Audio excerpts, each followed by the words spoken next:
अब मान लीजिए कि चुनाव आज जो ये मैसेज गया है, do you treat it as a gateway to Raisina hills, that is the seat of power for at national level?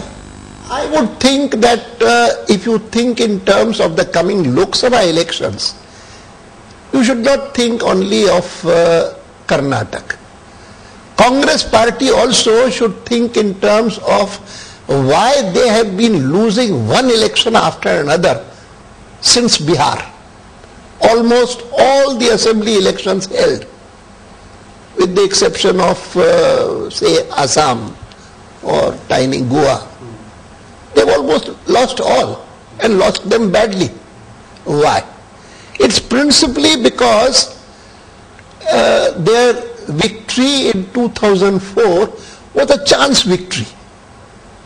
And after that, the manner in which the UPA government has performed, वो तो एक striking contrast है NDA के साथ। NDA ने कितना अच्छा काम किया और कितना सुगठित रूप से काम किया। कोएलिशन का धर्म की चर्चा उसी समय शुरू हुई थी, लेकिन कोएलिशन धर्म का पालन सब दलों ने जो वाजपेयी जी की सरकार में थे उन्होंने किस ईमानदारी से किया और किस प्रकार का कोएलिशन ये है। But then you were not rewarded by the voters for that. No, I don't. That failure was because of other reasons. It was not because of the manner in which the government functioned. Though this is also true that I have always held that a government functioning well, that's not a guarantee for re-election. The political party which is mainly responsible for the government, उसका अपना behaviour, उसका अपना relationship with its own constituency वो कैसा है उसका भी अपना महत्व है। There are so many factors. Then the MLAs, just one of them, MPs, their behaviour, their conduct, their image, ये सब काउंट करता है। इसीलिए just one of them, and even though it is one of them, it is the most important from the point of view of the government itself. सरकार को इस बात की चिंता नहीं करनी चाहिए कि हमारी सरकार अगर अच्छी चलेगी तो हमको वोट कितने मिलेंगे और हम खराब सरकार चला करके भी अमुक अमुक चालाकी करते जाएंगे तो उससे वोट ज्यादा मिलेंगे, ये सरकार का काम नहीं। अच्छा, हम इस लॉजिक को आपके रिवर्स कर दें।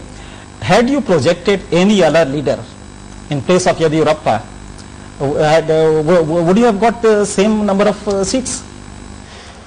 I would think that Yediyurappa was a natural choice, essentially because उनका जो सार्वजनिक जीवन में स्थान बना है वो प्रमुख रूप से किसानों के लिए उन्होंने जितना संघर्ष किया, काम किया, जब विपक्ष में थे तब किया या जब सरकार में भी आए और डिप्टी चीफ मिनिस्टर बने तो उस डिप्टी चीफ मिनिस्टर के साथ साथ क्योंकि उनको वित्त विभाग दिया गया, इसीलिए दोनों जो बजट उन्होंने प्रेजेंट किए उन्होंने उनकी ये स्थान ऐसा स्थान बना दिया कि सहज रूप से सारे के सारे कर्नाटक के किसान अपने को आइडेंटिफाई करते हैं उनसे। जी एक लेकिन इसमें प्रॉब्लम आ रही है, अगर इसको हम इसी तरह से लें तो क्या वजह है कि ऐसे स्टेट्स में जिसमें आपका बेस बहुत स्ट्रांग था, फॉर एग्जाम्पल यूपी, वहां पे आपका इरोजन हुआ, आंध्र प्रदेश में भी हुआ, इस तरह कुछ स्टेट्स है जिसमें आपका ग्राफ बहुत अच्छा गया था, 20% तक आप आए,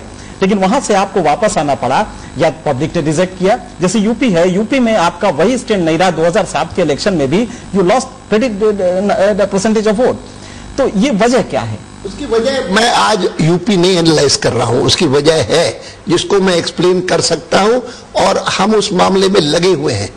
लेकिन यूपी में न केवल मेरे मन में लेकिन हिंदुस्तान के जितने सारे राजनीतिक क्षेत्र में हैं जो चिंतन करते हैं उनके मन में आशंका पैदा की कि क्या हिंदुस्तान में जो सार्वदेशिक दल है,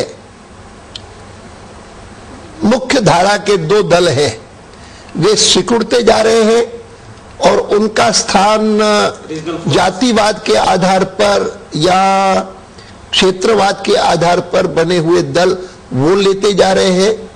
ये चिंता पैदा हुई। साइकोलॉजिकली ये फैक्ट है 2004 के इलेक्शन में साफ दिखाई दिया कि बताओ आपको यूपी में सही है, यूपी में पूरी तरह से सही है, और इसीलिए आशंका पैदा हुई।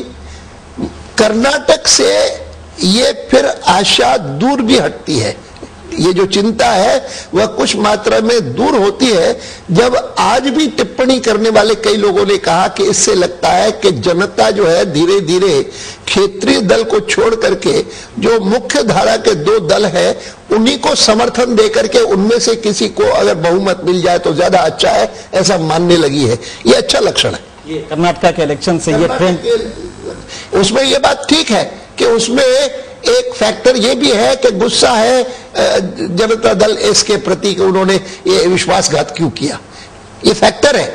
लेकिन उस फैक्टर के आधार पर अगर क्षेत्रीय दल ना होता और जातिवाद पर आधारित ना होता तो ये जो 28 सीटें मिली है वो भी नहीं मिलती, सफाया हो जाता। इतने नाराज थे लोग उनसे। लेकिन अगर फिर भी टिके हैं और 28 वो सीटें मिली है, पहले से आधी हो गई लेकिन 28 है फिर भी, उसका कारण है कि क्षेत्रवाद है कुछ मात्रा में और उससे ज्यादा जातिवाद है।